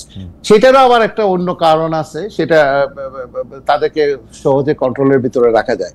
কিন্তু এইটাই কি একটা দেশের শিক্ষা ব্যবস্থার মূল উদ্দেশ্য হতে পারে, যে আমি শুধু এই একটা বিশ্ববিদ্যালয় শুধুমাত্র আমি কিছু সংখ্যক লোক তৈরি করব যারা শুধুমাত্র এই ব্যাংক, বিমা, ইন্স্যুরেন্স চালাবে একদম মেশিনের মতো, এই দেশে কোনো গবেষণা হবে না, এখানে কোনো জ্ঞান চর্চা হবে না? স্যার, আমি আপনাকে উদ্ধৃত করি দর্শকদের জন্য। আপনি আপনি আপনি আপনি সিপিটি আয়োজিত এক সেমিনারে আপনি বলেছেন যে জাতীয় বিষয়, আমি আপনাকে কোট করছি, জাতীয় বিশ্ববিদ্যালয়ে আমরা শিক্ষা দিচ্ছি কিন্তু কোয়ালিটি নেই কারণ কোনো মনিটরিং নেই, এখানে প্রশিক্ষিত শিক্ষক নেই, ৮-১০ হাজার টাকা বেতনে অনার্স পড়াচ্ছে, যত্রতত্র অনার্স মাস্টার খুলে দিয়ে বসে আছে। স্যার, আপনি যেসব ভালো উদাহরণ দিলেন সেগুলো একটা বাস্তবতা। আবার আপনার এই ৩ লাইনের কথাই কিন্তু বোঝা যায় পুরোটা জিনিসটা আমরা একটা ফার্স বা জোক বানায় রাখছি। স্যার, আপনি কি এটা ফিল করেন? যদি আপনার কথাগুলি এই ৩ লাইনের কথা যদি সত্য হয়, কোনো কোয়ালিটি নাই করার কোনো মনিটরিং নাই, প্রশিক্ষিত শিক্ষক নাই, ৮-১০ হাজার টাকা বেতনে অনার্স পড়াচ্ছে, যত্রতত্র অনার্স মাস্টার খুলে দিয়ে বসে আছে, কোয়ালিটি স্যার এখানে নাই। যত্রতত্র প্রাইভেট বিশ্ববিদ্যালয়েরও গত রেজিমে যা ইচ্ছা তাই প্রাইভেট বিশ্ববিদ্যালয়ে করা হয়েছে, তাদেরও কোনো কোয়ালিটি নাই। শিক্ষা ব্যবস্থা নিয়ে যেটা করা হচ্ছে স্যার, আপনি মনে করেন কিনা যে এটা আসলে, দেখেন স্যার, বাংলাদেশে এত বিষয় নিয়ে এত কথা হয়, এত আন্দোলন হয়, শিক্ষা ব্যবস্থা নিয়ে যে একটা জোক বানায় রাখা হয়েছে, সত্যি এটা ফার্স বানায় রাখা হয়েছে, এইটা নিয়ে তো স্যার আপনাদেরই তো বলতে হবে, আর কারা এটা আর বলবে, রিয়েলাইজ করবে, চেঞ্জ করবে? আমি তো অনেকদিন থেকে বলছি, বলতে এত পরিমাণ শত্রুতাও বেড়েছে যে প্রচুর মানুষ শত্রু হিসেবে দাঁড়িয়ে গেছে, কারণ এখানে শিক্ষা নিয়ে বাণিজ্য করার মতো মাফিয়া অনেক লোকজন আছে, এখানে বিভিন্ন ধরনের লোকজন আমাদের পিছনে লেগে গেছে। আমি যে কথাটা বলেছি আমি সেটা মিন করি। কোয়ালিটি এডুকেশনটা যেটা আমরা বলতে চাই, সেই কোয়ালিটি এডুকেশনের ধারে কাছে নেই। এর একটা প্রধান কারণ হলো আমাদের দায়িত্ব ছিল মনিটরিং করা, আমাদের দায়িত্ব ছিল কলেজ মনিটরিং, আমাদের দায়িত্ব ছিল কলেজের অডিটিং করা, আমাদের দায়িত্ব ছিল ভালো প্রিন্সিপাল কলেজে নিয়োগ করা। এমন ভাবে আমাদের সেই দায়িত্বগুলো থেকে সরে আসছি। এখন এই মুহূর্তে college monitoring is almost zero. আমি জানি না, আমি কিছু একটা কথা বললেই সেটা আবার ভাইরাল হয়ে যায়, কিন্তু আপনি দেখেন কলেজ মনিটরিংটা আমাদের এখানে প্রায় জিরো। আমাদের এখানে আপনার ধরেন এই যে অডিটিং তো আমরা পাচ্ছিই না, এবং আপনার এই যে শিক্ষক নিয়োগ, বিভিন্ন ধরনের এই যে শিক্ষক নিয়োগে বিভিন্ন ধরনের অভিযোগ, কত তদন্ত আর করব? প্রতিদিন অন্তত পক্ষে 50টা তদন্ত কমিটি আমাকে করতে হচ্ছে বিভিন্ন কলেজে। স্যার, আপনি যখন এই কথা বলছেন, স্যার আপনার কথার সাথে ইকো করতেছেন একজন, ওনার নাম BM শহীদুল্লাহ, উনি বলছেন 40 জন পরিদর্শকের কাছে মেইল করেছি, তারা তাও কলেজ মনিটরিং করে নাই। এটা ওনারা বলছেন ঠিকই আছে, এবং আমি এটার সাথে ডিসএগ্রি করি না। এবং আপনি দেখেন আরেকটা বিষয়, এই যে আমাদের এখানে কলেজগুলোতে আমরা করলাম কি, এটা না অক্সফোর্ড মডেল, না ক্যামব্রিজ মডেল, না আমাদের নিজস্ব কোনো মডেল, এটা একটা জগা খিচুড়ি। যেমন ধরেন আপনার কলেজগুলোতে ম্যানেজমেন্টে যারা আছে, কলেজ ম্যানেজমেন্ট, গভর্নিং বডি, আমরা এই প্রথমবারের মতো সারা দেশের সমস্ত গভর্নিং বডি চেঞ্জ করেছি। এই গভর্নিং বডির সভাপতি হওয়ার জন্য সমাজের ভিতরে, মানুষের ভিতরে যে কি পরিমাণ প্রতিদ্বন্দ্বিতা, প্রতিযোগিতা, রাজনৈতিক দলগুলোর ভিতরে, ব্যবসায়ীদের ভিতরে, হাজার হাজার কোটি টাকার মালিক, কিন্তু উনি একটা কলেজের সভাপতি হতে চান, কারণ এতে তার প্রেস্টিজ বাড়বে এলাকাতে। ঠিক আছে, ভালো মানুষরা কলেজ পরিচালনা বোর্ডে আসুক, সেটা আমরাও চাই, কিন্তু এই কলেজ গভর্নিং বডি নিয়ে, কলেজ পরিচালনা নিয়ে গত 15-16 বছরে একটা মানে এটা কি বলবো, এটা মানে যা ইচ্ছে তাই কাণ্ড হয়েছে। এবং কলেজগুলোকে নিজস্ব মানে সম্পত্তির মতো ব্যবহার করে, কলেজের আপনার ধরেন অ্যাকাউন্টস ঠিক নাই, যার যেভাবে মনে ধরে অমুক অনুষ্ঠান হবে সেখানে 50 লাখ টাকা চাঁদা দাও, অমুক অনুষ্ঠান হবে সেখানে 70 লাখ টাকা চাঁদা দাও, এইটা করো ওইটা করো ইত্যাদি ইত্যাদি, এগুলা করে কলেজগুলাতে এবং শিক্ষকদের ভিতরে যে কিন্তু স্যার এটা আরেকটা পিঠ কি স্যার আপনি দেখতে পান? যেমন স্যার আমি বাংলাদেশে থাকতে, আমিও বাংলাদেশের মানে ঢাকার একটি কলেজের গভর্নিং বডিতে ছিলাম, কিন্তু আমি তো দেখেছি গভর্নিং বডির চেয়ারে থেকে কিন্তু আসলে খুব বেশি পাওয়ার প্র্যাকটিস করার কোনো সুযোগ নাই। যেমন আমি মিটিংগুলিতে উপস্থিত থাকতাম, আমার মতামত দিতাম একটু পর্যন্তই। এর বাইরে কলেজ গভর্নিং বডিতে যারা সভাপতি থাকেন, মেম্বার থাকেন, তারা এত পাওয়ারফুল কি করে হয়ে ওঠেন? নিশ্চয়ই স্যার এটার কোনো ম্যাজিক আছে। মানে কলেজ গভর্নিং বডিতে এত পাওয়ার থাকার কথা না, উনারা কিভাবে এটা হলো যে আপনি হয়তো বদলোক মানুষ, আপনার হয়তো তারা চড়া হইতে পারে নাই বা মানে কি করতে পারে নাই, কিন্তু ধরেন আমি একটা উদাহরণ হিসেবে বলি, একটা কলেজ 17-18 হাজার স্টুডেন্ট, তার ইনকাম মানে প্রচুর টাকা ইনকাম, তার ফিক্সড ডিপোজিট আছে হয়তো ধরেন 100 কোটি টাকা, এটার দিকে সবার নজর। এবং এটাকে এমন ভাবে পলিটিসাইজ করা হয়েছে, মানে রাজনীতিটাকে এমন ভাবে টেনে আনা হয়েছে, স্থানীয় রাজনীতি, আন্তর্জাতিক রাজনীতি, সব রাজনীতি এটাকে টেনে আনা হয়েছে যে এটা আর একটা শিক্ষা প্রতিষ্ঠান হিসেবে সেটা দাঁড়াতে পারে নাই। এই জায়গাগুলোতে আমরা একটু চিন্তা ভাবনা করছি যে কলেজ গভর্নিং বডি, ভারতে যে কলেজগুলো পরিচালিত হয়, পাকিস্তানে অথবা শ্রীলঙ্কাতে যে কলেজগুলো পরিচালিত হয়, সেখানে তো গভর্নিং বডি নাই। সরকারি কলেজগুলো যদি মাউসি এভাবে একটা প্রতিষ্ঠান দ্বারা নিয়ন্ত্রণ করতে পারে, তাহলে আমরা আমাদের কলেজগুলোকে একটা আলাদা প্রতিষ্ঠান দ্বারা নিয়ন্ত্রণ করতে পারি কিনা এই গভর্নিং বডি থেকে বের হয়ে এসে, সেটা একটা বড় বিষয়। আমরা একটু চিন্তা ভাবনার ভিতরে আমাদের আছে, কিন্তু মুশকিল হলো যে মানে এই যে সংস্কার কাজে বিভিন্ন জায়গাতে আমরা হাত দিয়েছি, যে আমরা একটা ট্রেড কোর্স চালু করতে চাই। আপনি জানেন 2026-এর পর থেকে আমাদের এখান থেকে আনস্কিল লোকজন গালফ স্টেট গুলাতে নেওয়া হয়তো অনেকটাই সংকুচিত হয়ে আসবে। তাহলে আমাদের এখানে কিন্তু স্কিল ট্রেনিং গুলা লাগবে। এই জন্য আমরা আপ্রাণ চেষ্টা করছি, সকাল বিকাল এটওয়াইয়ের সাথে আমরা একটা চুক্তি করেছি, ন্যাশনাল স্কিল ডেভেলপমেন্ট ফাউন্ডেশনের সাথে একটা চুক্তি করেছি, ইউনিসেফের সাথে আমরা একটা চুক্তি করেছি। ইউনিসেফ বলছে যে জাতীয় বিশ্ববিদ্যালয়ে যারা ড্রপ আউট হয়ে গেছে অথবা ন্যাশনালি যারা ড্রপ আউট হয়ে গেছে, তাকে একটা ছোট্ট 3 মাসের একটা কোর্স দিয়ে, একটা মাইক্রো ক্রেডেনশিয়াল, একটা ট্রেনিং দিয়ে যদি মার্কেটে দেওয়া যায়, তাহলে তার স্কিল ডেভেলপমেন্টটা হলো। এই সমস্ত জায়গাতে আমরা এই সংস্কারের কাজে হাত দিয়েছি এবং এই জায়গাগুলোতে আমরা চেষ্টা করছি। এবং দেখেন এত বড় একটা বিশ্ববিদ্যালয়, এখানে কম্পিউটার সায়েন্স এন্ড ইঞ্জিনিয়ারিং এ ভর্তি হচ্ছে, মলিকুলার বায়োলজিতে ভর্তি হচ্ছে, এখানে উইদাউট এনি অ্যাডমিশন টেস্ট। এই প্রথমবারের মতো আমরা, বহুদিন আগে ছিল, এই অনেক বছর পরে, এক যুগ পরে আমরা অ্যাডমিশন টেস্টের মাধ্যমে জাতীয় বিশ্ববিদ্যালয়ে ছাত্র ভর্তি করতে যাচ্ছি। আগামী 31 তারিখে জাতীয় বিশ্ববিদ্যালয়ে অ্যাডমিশন টেস্ট, 5.5 লক্ষ আপনার পরীক্ষার্থী অ্যাডমিশন টেস্টে, সারা দেশে অ্যাডমিশন টেস্টের মাধ্যমে আসবে। স্যার আমি মানে শুরু করা, স্যার আমি দুই একটা মন্তব্য আপনাকে বলি, কিন্তু আমার কিছু প্রশ্ন আছে। সেই প্রশ্নের মধ্যে থেকে হচ্ছে যে একজন প্রশ্ন করেছেন মোহাম্মদ ফয়জুল আমিন, তিনি বলেছেন ডিগ্রি 2019-20 ছাত্রছাত্রীদের গ্রেস মার্ক কেন দেওয়া হলো না, কিন্তু অনার্স 4th বর্ষের দেওয়া হলো, ডিগ্রির ক্ষেত্রে কেন এত অবহেলা?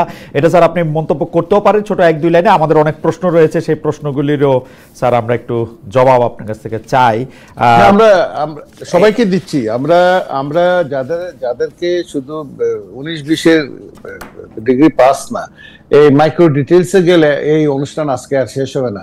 সবগুলো পরীক্ষাতেই যেখানে preliminary to masters degree pass এবং অনার্সের first year, second year, third year, সব জায়গাতে আমরা যার যতটুকু ডিজার্ভ করে, যতটুকু আমাদের সংবিধিতে আছে এবং অতীতে রেকর্ড আছে, সেগুলো হিসাব করে আমরা দিচ্ছি, গ্রেস দিচ্ছি না যে আমরা তা না।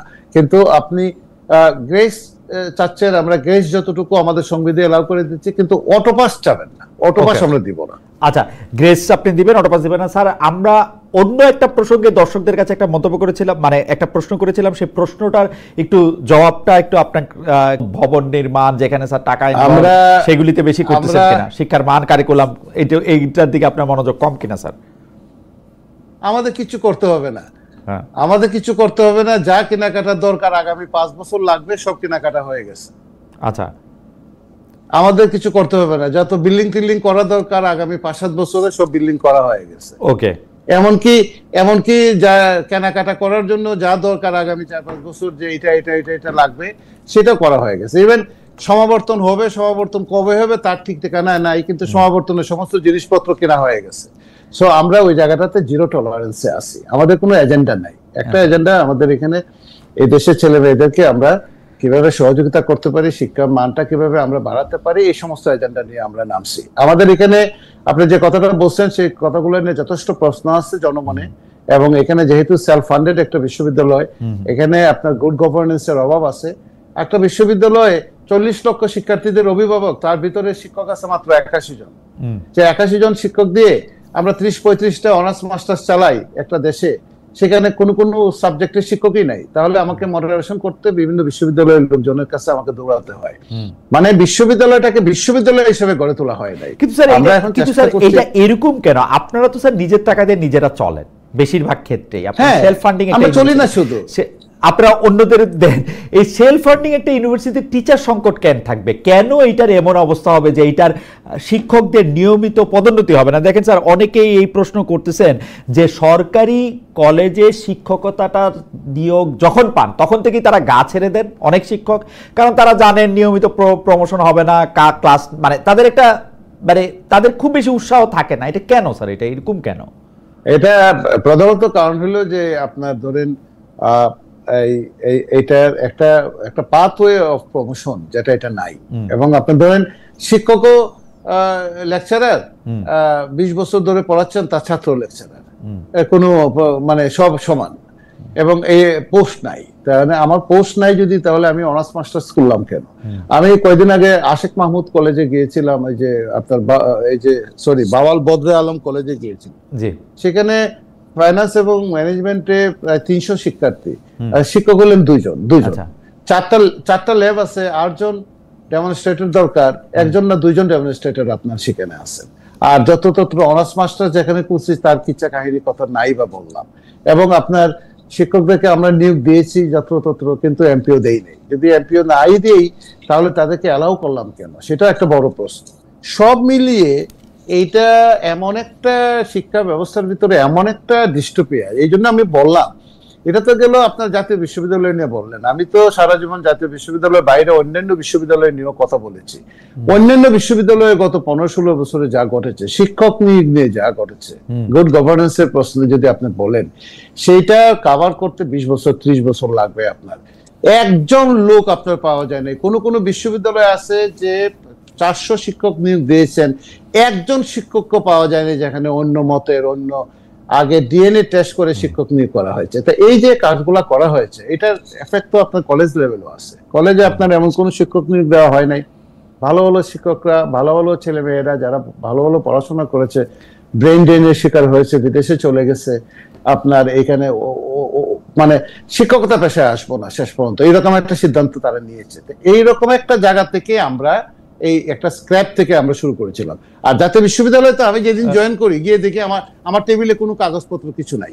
মানে আমার যে কেউ একটা দায়িত্ব বুঝিয়ে দিবে, আমার ডাইরেক্টর সাহেবরা কিছুই নাই। আমরা সব নতুন করে বের করে আবার আপনারা আজকের এই অবস্থানে এসেছি। প্রফেসর, হ্যাঁ, আমি শুধু এই বিষয়টা জানতে চাই যে আপনারা দায়িত্ব নেওয়ার পরে আপনি যেহেতু বলছেন যে জামায়াত বা বিএনপি বা এই সরকারের কোনো একটা কায়েমি স্বার্থের জায়গা থেকে স্যার আপনাদের নিয়োগ হয় নাই, আপনার এখন আর কোনো বাধা ধরা এরকমও নাই যে ওইখানে একটা জামাতের বিশ্ববিদ্যালয় বা একটা বিএনপির বিশ্ববিদ্যালয় বা একটা এনসিপির বিশ্ববিদ্যালয়কে আপনার বিশ্ববিদ্যালয় কলেজকে আপনার কোনো কিছু একটা করতে হবে, দেখে রাখতে হবে, নিয়োগ দিতে হবে, সেরকম কোনো কিছু? এই সময়টার মধ্যেই যথেষ্ট পরিমাণে সংস্কার করে শিক্ষক নিয়োগ যেখানে যেটা করা দরকার সেইটা কি করতে আপনি পারবেন কিনা? উপরন্তু আমি দর্শকদের জন্য একটু বলি, এখন যিনি শিক্ষা উপদেষ্টা আছেন প্রফেসর সিআর আবরার, আপনার দীর্ঘদিনের কলিগ, আমি আপনি দুজনই উনাকে খুব ভালো করে জানি। এর আগে যিনি ছিলেন ইনি আমাদের সবার শিক্ষক প্রফেসর ওয়াহিদুদ্দিন মাহমুদ। তো মানে এর চেয়ে ভালো অবস্থা তো আর কোনো সময় মানে থিওরিটিক্যালি আর পাওয়া সম্ভব না স্যার আপনার পক্ষে। আমি ধরেন জাতীয় বিশ্ববিদ্যালয়ে আমি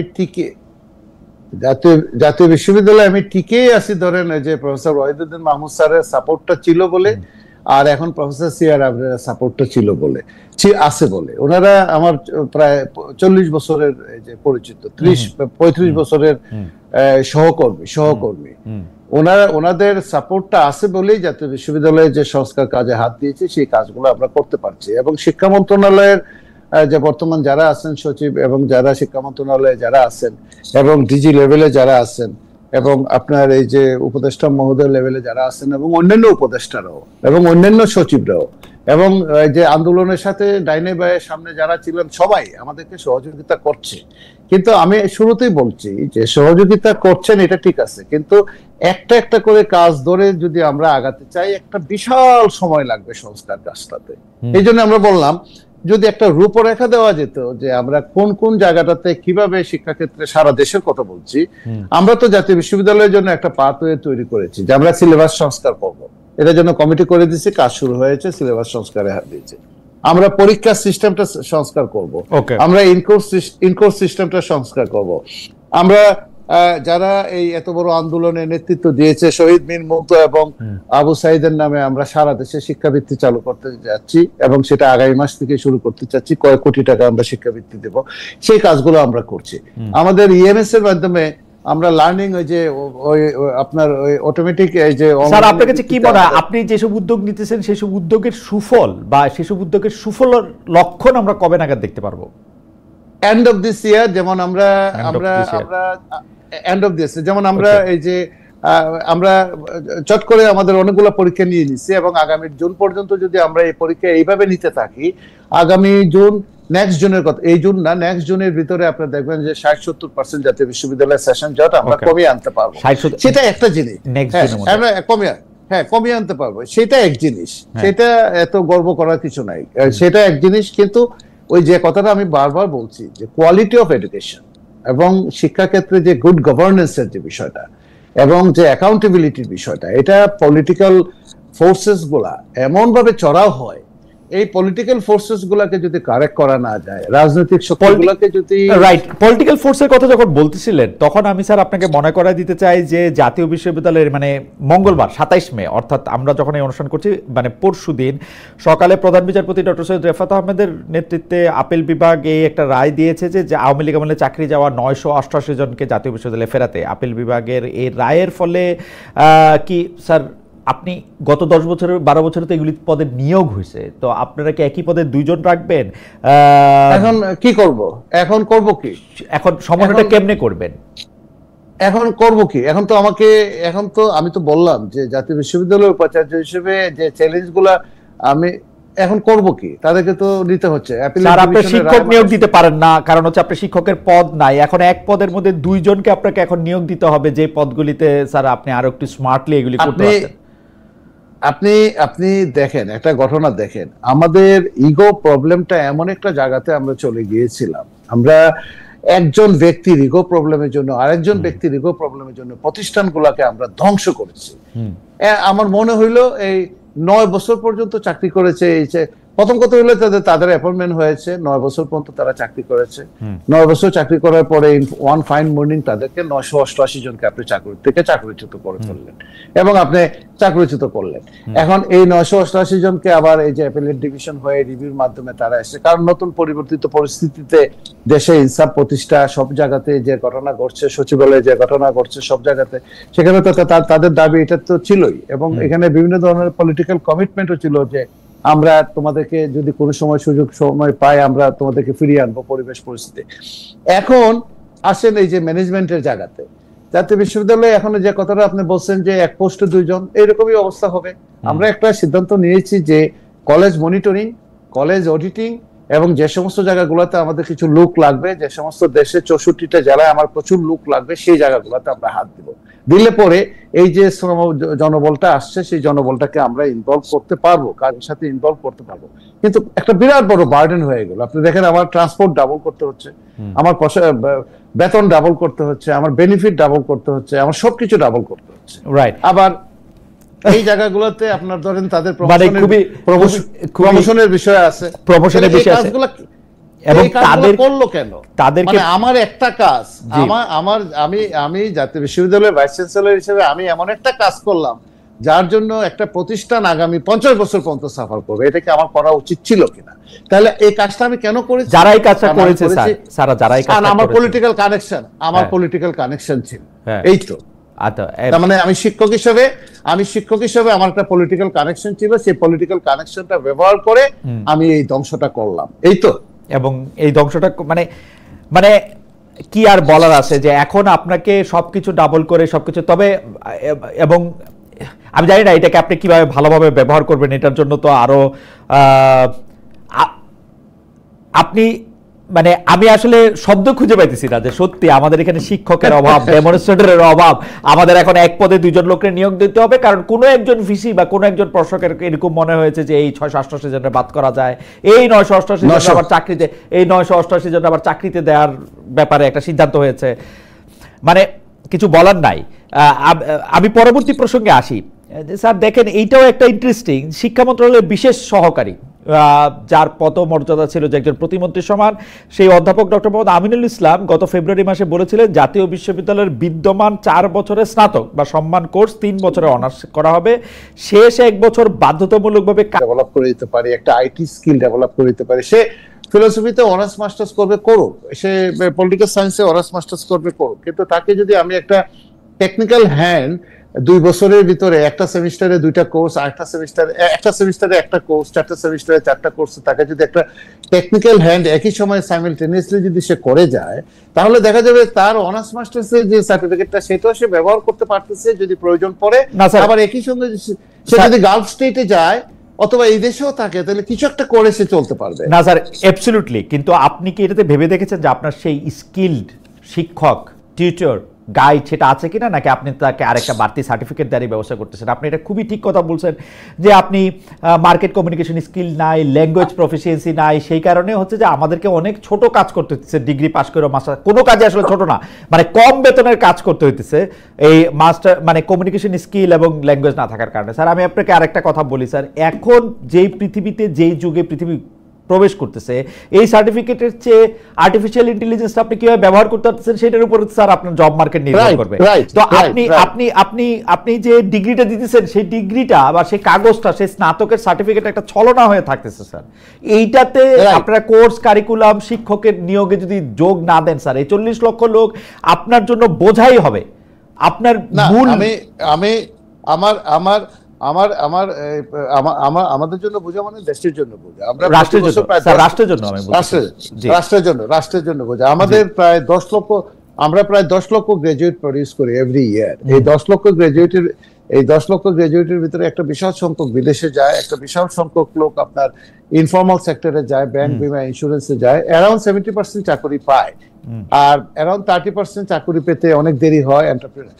আপনি দেখেন আমাদের এই যে ফ্রিল্যান্সিং এ বাংলাদেশে কোনো ধরনের কোনো সাপোর্ট ছাড়া, মানে রাষ্ট্রীয় সাপোর্ট ছাড়া, কোনো ব্যাংকের টাকা লুট না করে, বিভিন্ন কোনো ধরনের ঋণ না নিয়ে ওয়ার্ল্ডে আমরা, এই বিশ্বে আমরা ফ্রিল্যান্সিং এর 2য় স্থান অধিকার করেছি, প্রায় $2.5-3 বিলিয়ন ইনকাম করেছি গতবার। এই কুড়িগ্রামের একটা মেয়ে এসএসসি পাস, সে সেখানে বসে রেস্টুরেন্টের মেনু বানায় এবং ডেইলি $30-40 ইনকাম করে। আর ভারতে আপনার ধরেন তারা বিশ্বে 1 নাম্বার, প্রায় $70-72 বিলিয়ন তারা এই যে ফ্রিল্যান্সিং এ। তা আমি যদি 5000 জাতীয় বিশ্ববিদ্যালয়ে আমাদের যে স্টুডেন্ট, তাদের ভিতর থেকে 5000 মেয়েকে যদি একটা ট্রেনিং দেই ফ্রিল্যান্সিং এর, তার ভিতর থেকে যদি 500 ভালো ফ্রিল্যান্সার বের হয়, এই চেষ্টাটা আমরা করব না কেন? 50 জন ফ্রিল্যান্সার যদি বের হয়, কিন্তু স্যার আপনার কি সেই রিসোর্স আছে স্যার? আমি সেই জায়গাটাতে যাচ্ছি। আমরা কম্পিউটার কাউন্সিলের সাথে কথা বলেছি এখানে,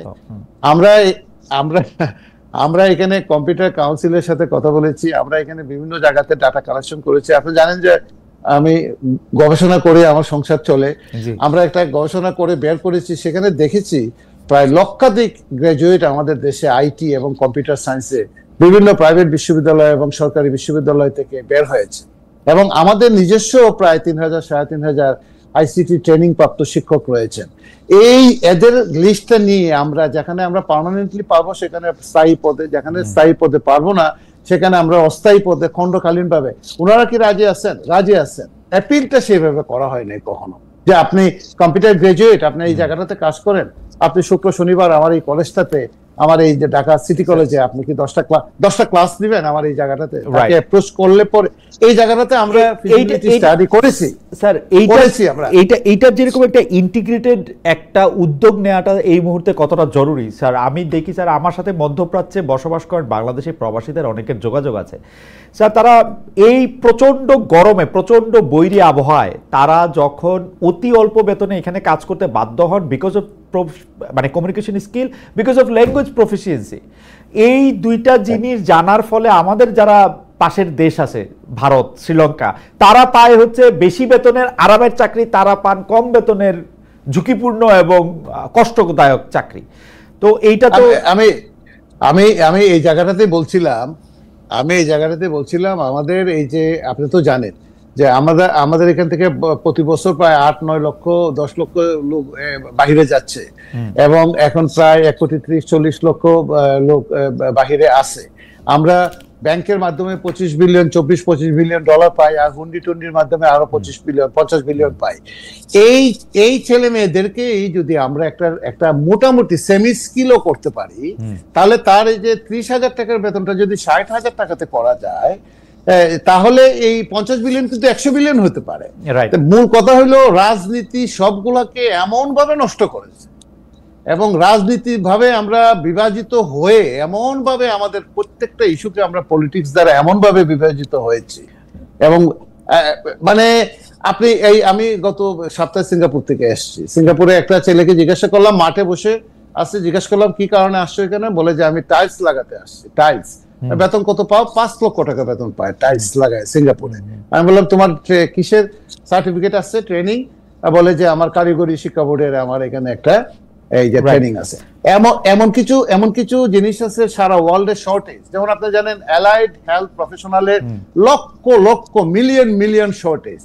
এই যে কোরিয়া থেকে জাপান থেকে বলছে এই যে আন্ডার ওয়াটার এই যে ওয়েল্ডিং 200 300 500 দেওয়া আমাদেরকে, একজনও নয় আমাদের এখানে কোনো প্রতিষ্ঠান। প্রধানমন্ত্রী সেই মুহূর্তে জাপান সফর করছেন, ওরা বলছে যে 1 লাখ মানে চাকরি এখন এই মুহূর্তে দরকার মানে জাপানিজ এটা করার জন্য।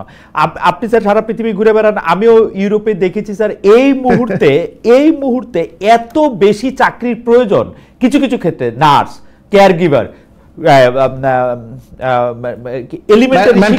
এলিমেন্টারি শিক্ষক বা বেবিদের সাথে মেন্টাল জায়গাগুলির মধ্যে থেকে এটা করার জন্য মেন্টাল হেলথ কাউন্সিলর, হ্যাঁ, ডেন্টাল অ্যাসিস্ট্যান্ট, ডক্টরদের অ্যাসিস্ট্যান্ট, আল্ট্রাসাউন্ড অ্যাসিস্ট্যান্ট, তারপরে স্যার রেডিওলজিস্ট, এইগুলি তো কত রকম স্কোপ আছে। সেই স্কোপগুলির ক্ষেত্রে স্যার আমার কাছে মনে হয় যে এটা একটা ইন্টিগ্রেটেড অ্যাপ্রোচ। আপনি খুব ভালো করে খেয়াল করে দেখেন, আমরা যে বলি না যে আমাদের এখানে আমরা বলি যে আমাদের অনেক রেমিটেন্স আসে, অনেক রেমিটেন্স পায়, বাংলাদেশ রেমিটেন্সের উপরে বাড়তেছে, এইগুলো কোনো কথা না। আপনি ওয়ার্ল্ড স্ট্যাটিস্টিক্সটা দেখেন, আপনি বারটা দেখেন রেমিটেন্সে, দেখেন কয়শো বিলিয়ন ডলার আসে রেমিটেন্স এই যে ভারতে, দেখেন শ্রীলঙ্কায় কয়শো বিলিয়ন ডলার আসে, ইভেন দেখেন যে সমস্ত দেশগুলো আমরা পছন্দ করি না তাদের রেমিটেন্সের ধারণা দেখেন, এবং কি পরিমাণ লোক কত বিলিয়ন ডলার পাঠায়, আর আমি কি পরিমাণ পাঠিয়েছি, আমার কত ডলার পাঠায়, দেখেন, তাহলে আপনি ওইখান থেকে গ্যাপটা বের হয়ে যেতে পারবেন। আমরা দেখতেছি যে এইরকম একটা ভবিষ্যতের চিন্তা না করার দায়টা পলিটিক্যাল গভর্নমেন্টের তো আসেই, কিন্তু এই সরকার যার একটা পলিটিক্যাল গভর্নমেন্ট তারা না, তাদেরকেও আমরা শিক্ষার জায়গায় একটা সুস্পষ্ট নীতিমালা, সুস্পষ্ট সংস্কারের জায়গা, শক্ত করে কিছু বলা, সেইটার ক্ষেত্রেও আমরা কিন্তু স্যার অনেক জায়গায় পলিটিক্যাল, অনেক জায়গায় না পুরোপুরি পলিটিক্যাল দলগুলির মতোই তারা আচরণ করে। এটার কারণ কি স্যার? এটা একটা সংক্ষিপ্ত কথা বলি। এই যে আমরা যে এত কাজে হাত দিয়েছি, জাতীয় বিশ্ববিদ্যালয় এবং প্রাইভেট কলেজগুলা এবং আরো অন্যান্য জায়গাতে আমরা হাত দিয়েছি, যেটা আমরা হয়তো মুখে বলছি না, সেই সমস্ত জায়গাগুলোতে সরকারের সহযোগিতা আমরা পাচ্ছি, মন্ত্রণালয়ের সহযোগিতা পাচ্ছি। কিন্তু একটা জিনিস খেয়াল করে দেখেন, এই যে সমাজের ভিতরে বিবাদমান যে দ্বন্দ্বগুলা ছিল ভিতরে সেই দ্বন্দ্বগুলা হঠাৎ করে স্বাধীনতা পেয়ে এমন ভাবে সেই দ্বন্দ্বগুলা সামনে চলে আসছে। দেখেন এই আপনার প্রতিদিন সচিবালয় ঘেরাও হচ্ছে, প্রতিদিন আমার ধানমন্ডির অফিস ঘেরাও, প্রতিদিন গাজীপুর অফিস ঘেরাও, আমার গাড়িটা দেখলেই ঘেরাও করে লোকজন। মানে এখন পারলে এমন একটা অবস্থা যে এই যে গাড়িতে জাতীয় বিশ্ববিদ্যালয় ভাইস চ্যান্সেলর শব্দটা লেখাটা আমি সরাই ফেলতে চাচ্ছি, যে এরকম একটা অবস্থার ভিতরে গেছি। তো এইরকম একটা অবস্থার ভিতরে সরকারও দোষ দেওয়া যাবে না। সরকার যে একদিকে তাকে এই যে অর্থনীতির ব্যাপারটা সামাল দিতে হচ্ছে, একদিকে অনেকগুলা ম্যান্ডেট আছে সামনে, অনেকগুলা সংস্কারের প্রসঙ্গ আছে সামনে, অনেক ধরনের চাপের ভিতরে সরকার, সবগুলো মিলিয়ে এই জায়গাটাতে হয়তো, তবে সময় শেষ হয়ে যায়নি। আমি যেটা বলছি যে সময় শেষ হয়ে যায়নি, ওনারা আমাদেরকে সাপোর্ট দিচ্ছে, আরো দিবেন আশা করি। এবং এটা একটা প্ল্যান অফ অ্যাকশন, যদি আপনার মনে আছে ওই যে 90s এ প্রফেসর রহমান সুবহানের নেতৃত্বে টাস্ক ফোর্স করা হয়েছিল, সেই টাস্ক ফোর্সের কোন জায়গাতে কিন্তু পরবর্তী সরকারগুলো কিন্তু ফলো করেছে। একটা টাস্ক ফোর্স যদি করে রাখা যায়, যেমন তাহলে পরবর্তী সরকারগুলো আসবে, যারাই আসে তারাই কিন্তু এক ধরনের পজিটিভ পথেই কিন্তু পজিটিভ পথে হাঁটবে, সেটা ঠিক আছে স্যার। কিন্তু স্যার আপনি খেয়াল করেছেন বৈষম্য বিরোধী ছাত্র আন্দোলনের একটা অন্যতম দাবি ছিল যে ছাত্র রাজনীতি যেন লেজুর ভিত্তিক রাজনীতি থেকে বেরিয়ে আসে এবং একটা ছাত্রদেরকে যাতে আর এইভাবে ব্যবহার করা না যায়। কিন্তু স্যার আমরা অনেক কষ্ট নিয়ে দেখতেছি যে এই সরকার, আপনি বলতেছেন যে সরকারের পুরোপুরি দোষ দেওয়া যাবে না, এই সরকার একটা লেজুর ভিত্তির উল্টা রাজনীতি করতেছে, যে এই যে ছাত্রদের লেজুর ভিত্তি করতেছে এই সরকার। ও একরকম ভাবে তো প্রথমে বলছে ছাত্ররা আমাদেরকে নিয়োগকর্তা করছে, নিয়োগ দিয়েছে। দ্বিতীয় হচ্ছে যে এই যে বিভিন্ন সময় বিভিন্ন আন্দোলন, সেটা ভালো হোক খারাপ হোক, সেটার ব্যাপারে তারা একটা নমনীয় অবস্থান নিতেছে এবং একটা এটা ধরেন এখন এই যে পলিটিক্যাল জায়গাগুলোতে ঢুকে যাচ্ছে আস্তে আস্তে, যে পলিটিক্যাল টকশো গুলা 5ই অগস্টের আগে করতাম, সেই জায়গাতে আস্তে আস্তে ঢুকে যাচ্ছে। এখন একটা প্রতিষ্ঠান প্রধান হিসেবে তো অনেক কিছু বলতে পারি না, তবে একটা কথা বলি যে এজেন্সি এবং অথরিটি, এই গভর্নমেন্টের যে এজেন্সিটা বা তার যে লেজিটিমেসি বা তার যে জায়গাটা, সেই জায়গাটার সাথে তো এই আন্দোলনের একটা যোগাযোগ আছে। সেই আন্দোলনের যে কনসেপ্টের মাধ্যমেই তো তার যে পাওয়ারটা যেটা এক্সারসাইজ করছে, লেজিটিমেসিটা, সেটা তো আন্দোলন থেকে আসা। সেই জায়গাটাতে তাদের প্রতি তো একটু সফট কর্নার থাকবেই, কিন্তু এই কতটুকু সফট কর্নার আছে, সেটা রাজনীতিতে কতটুকু প্রভাব পড়বে, সেটা দেখার জন্য এই দেশে সুশীল সমাজ আছে, সবাই দেখছে। তবে যারা আন্দোলনের সাথে ছিল তো বেশিরভাগই আমাদেরই ছাত্র, আপনি চিনেন, জানেন, আমি চিনি, জানি, আমার সরাসরি ছাত্ররা আছে। আমি এখনো মনে করি না যে তারা এমন কোনো কাজে, কারণ এটা তো একটা deep state, it is a complete dystopia. এই একটা ডিপ স্টেট, একটা ডিস্টোপিয়া থেকে ছাত্ররা ওভারনাইট বা একটা সরকার 1 বছরের ভিতরে অনেক কিছু করে ফেলবে, এটা আশা করাটা তো ঠিক না। আপনি দেখেন আজকে তো কথা বলা যাচ্ছে, আজকে দেখেন আমাকে তো ঘেরাও করে রাখতে পারতেছে, আজকে দেখেন সচিবালয়ে ঘেরাও করতে পারতেছে, এবং সমাজে বিবদমান যে দ্বন্দ্বগুলা ছিল গত 15, 16, 20 বছর এবং 54 বছর ধরে যে দ্বন্দ্বগুলা ছিল, সেগুলা সাডেনলি একটা মানে প্রকাশিত হওয়া একটা সুযোগ পেয়েছে, যে এখন আমাকে গুম করবে না, আমাকে এখন খুন করবে না, আমাকে এখন এটা করবে না, ওইটা করবে, সেই সুযোগটা নিচ্ছে এবং নিবেই। সমাজের ভিতরে মানুষ তার অধিকার নিয়ে সে কথা বলবেই। এই জন্য আমরা মনে করি যে যারা আসছে কথা বলার জন্য, তাদের রাইট আছে, কথা সে আন্দোলন করার রাইট আছে। এখন আমি কিভাবে তাকে ডিল করব সেটা তার উপরে নির্ভর করবে। এই জন্য আমি সরকারকে খুব বেশি একটা দোষ দিচ্ছি না, কারণ একই সঙ্গে দেখেন প্রায় 200 মিলিয়ন লোকের এই যে সবকিছু ঠিক রাখা, এবং আপনি খালিদ, আপনি তো জানেন যে হোয়াট হ্যাপেন হিয়ার, কি হয়েছে সেটা আপনি জানেন না স্যার, সেটা ঠিকই আছে।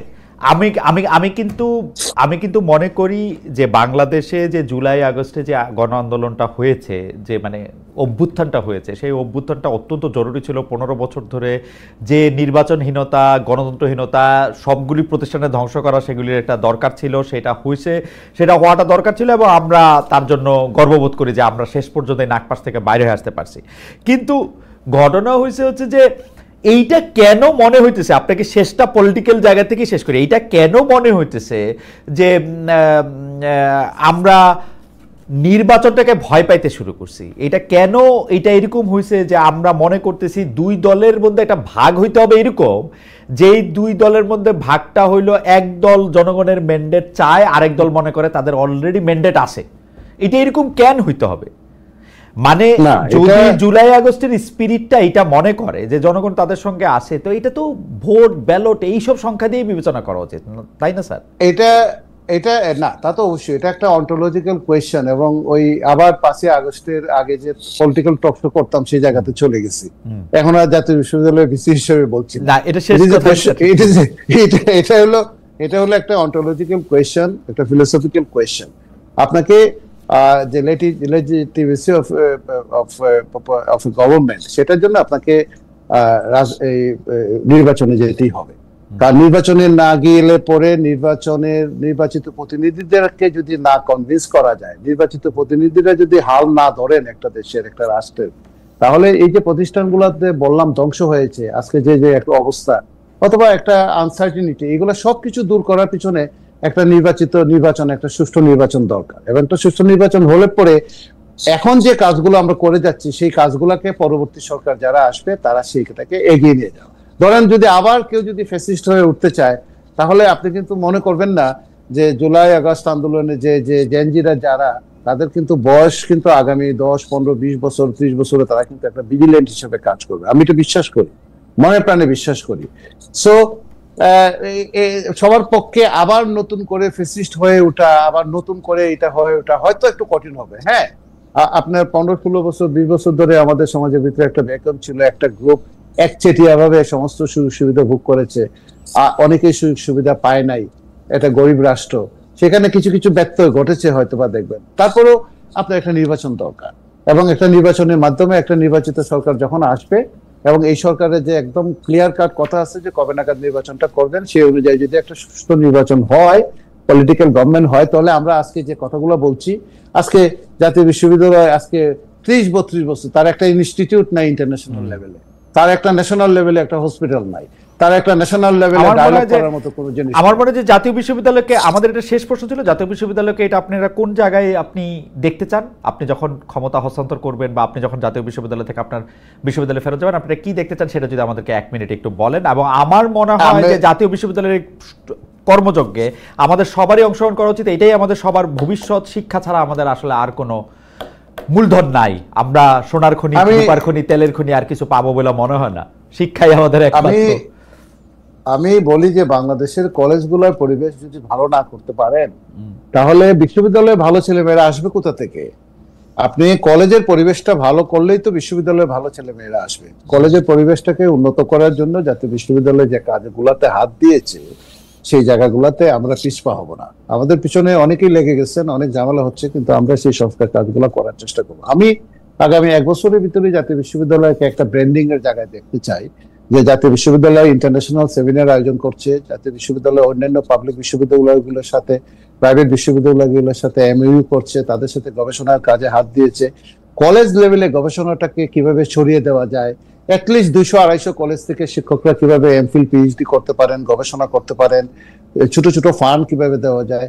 2-3টা ইন্টারন্যাশনাল ইনস্টিটিউট দেখতে চাই জাতীয় বিশ্ববিদ্যালয়ের নিজস্ব রিসোর্সে, যেখানে বিদেশ থেকে আসবেন এবং আমাদের সাথে কোলাবোরেট করবেন, এবং ন্যাশনালি এবং ইন্টারন্যাশনালি তারা কন্ট্রিবিউট করতে পারবেন। এবং আমাদের এখানে যারা শিক্ষকরা আছেন, তাদের ভিতরে শিক্ষকের সংখ্যা আরো বাড়ানো দরকার। এই জায়গাগুলোতে শিক্ষা ব্যবস্থায় আমাদের যে পরীক্ষা যে আছে, সেই পরীক্ষা, ইনকোর্স ইত্যাদি ইত্যাদি জায়গাগুলোতে আমরা একটা সংস্কার আনতে চাই, একটা অ্যাকাউন্টেবিলিটি আনতে চাই। ছেলেমেয়েরা ক্লাসে আসে না, সেটা ক্লাসে আনার জন্য কি কি ইনসেন্টিভ দেওয়া যায়, সেই ইনসেন্টিভের ব্যবস্থা করে ক্লাসে, মুখ দিয়ে বললেই ছেলেমেয়েরা ক্লাসে আসবে না। এখানে বড় লোকের ছেলেমেয়েরা সবসময় পড়াশোনা করে না, সারা দেশের কথাটা চিন্তা করতে হবে। ঢাকা শহরে মধ্যবিত্ত ছেলেমেয়েরা জাতীয় বিশ্ববিদ্যালয়ে পড়ে, ঠিক আছে, কিন্তু গ্রামাঞ্চলে কারা পড়ে সেটা আমাদেরকে ঠিক করতে হবে। সেই ইনসেন্টিভটা জাতীয় বিশ্ববিদ্যালয় থেকে দেওয়া যায় কিনা, এই জায়গাগুলোতে আগামী 1 বছরের ভিতরে আমি আশা করি যে আমরা একটা গুড গভর্নেন্স এবং অ্যাকাউন্টেবিলিটির জায়গাতে আমরা পৌঁছাতে পারবো। এই জন্য সবচেয়ে বড় দরকার হলো আমাদের পলিটিক্যাল স্টেবিলিটি এবং পলিটিক্যাল সাপোর্ট, এবং এই সরকারের কাছ থেকে যেভাবে সাপোর্ট পাচ্ছে, একই ধরনের সাপোর্ট যেন পরবর্তীতে যে সরকারি ক্ষমতায় আসুক, সেটা যদি তারা আমাদেরকে দেন, তাহলে আমরা এই শিক্ষা ব্যবস্থা জায়গাটাতে কিছুটা আমরা চেষ্টা করতে পারি। তারপরে অনেক সময় লাগবে, আমি আগেই বলে দিচ্ছি, অনেক সময় লাগবে, তবে চেষ্টা করতে পারি। প্রফেসর এএসএম আমানুল্লাহ, আপনাকে অনেক ধন্যবাদ। জাতীয় বিশ্ববিদ্যালয়ের মাননীয় উপাচার্য ছিলেন আমাদের সঙ্গে, আমাদের অনেক প্রশ্নের জবাব দিয়েছেন। তিনি আমাদের দর্শকরাও অনেক আমাদের সাথে যুক্ত ছিলেন, যারা অনেক বিষয়ে তার কাছে অনেকগুলি জিনিস জানতে চেয়েছেন। ডক্টর আমানুল্লাহ, আপনাকে অনেক ধন্যবাদ। দর্শক, আমরা নিশ্চয়ই আপনাদের সাথে আবারও দেখা হবে নতুন কোনো অতিথি নিয়ে। সে পর্যন্ত অনেক অনেক ধন্যবাদ।